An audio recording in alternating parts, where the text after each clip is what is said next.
میرے عزیزوں، دو طرح کے والدین ہوتے ہیں، ایک وہ جو اپنی پوری زندگی کو قربان کر دیتے ہیں اپنی اولاد کی خواہشات کے لیے، ضروریات کے لیے، اور ایک وہ والدین جو ضروریات کے لیے کام تو کرتے ہیں لیکن اپنی اولاد کو ٹائم نہیں دیتے، اپنی اولاد کے ساتھ وہ بیٹھتے نہیں، اس کو رفیش نہیں کرتے۔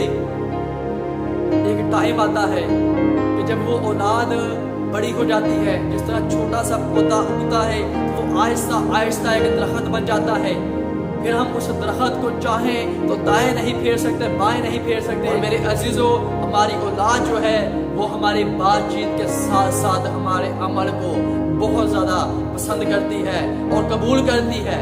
اگر باپ بائبل مقدس کو کھولے اور بائبل مقدس کو اسٹڈی کرے تو اولاد جو ہے وہ بھی بائبل مقدس کو کھولے گی، وہ بھی بائبل مقدس کو اسٹڈی کرے گی۔ اگر والد جو ہے وہ LCD یا کسی اور چیز کو زیادہ ٹائم دے گا، وہ اولاد بھی ویسا ہی کرے گی جیسا باپ کو کرتا دیکھے گی، جیسا ماں کو کرتا دیکھے گی۔ کلام مقدس میں لکھا ہوا ہے، دیکھو اولاد خداوند کی طرف سے میراث ہے۔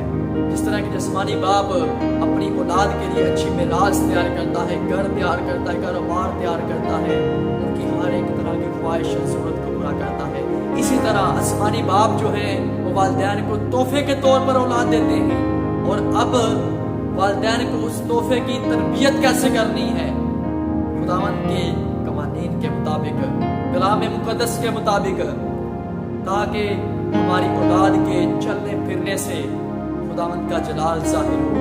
اس دنیا میں ہر والدین کی یہ خواہش ہے کہ ان کی اولاد اپنے سے بڑوں کا احترام کرے، چھوٹوں سے پیار کرے، لیکن میرے عزیزوں، اس سے پہلے اپنی اولاد کو خداوند کے لیے مخصوص کرنا ہے، خداوند کے لیے تیار کرنا ہے۔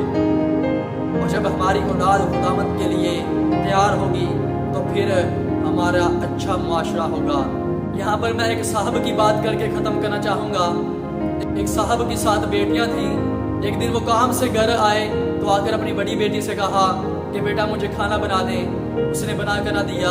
چھوٹی سے کہا بیٹا مجھے کھانا بنا کر دے دیں۔ چھوٹی نے بھی بنا کر نہ دیا۔ ایسے ہی سلسلہ چلتا اس نے 7 سے کہا، لیکن 7 نے ہی اسے کھانا بنا کر نہ دیا۔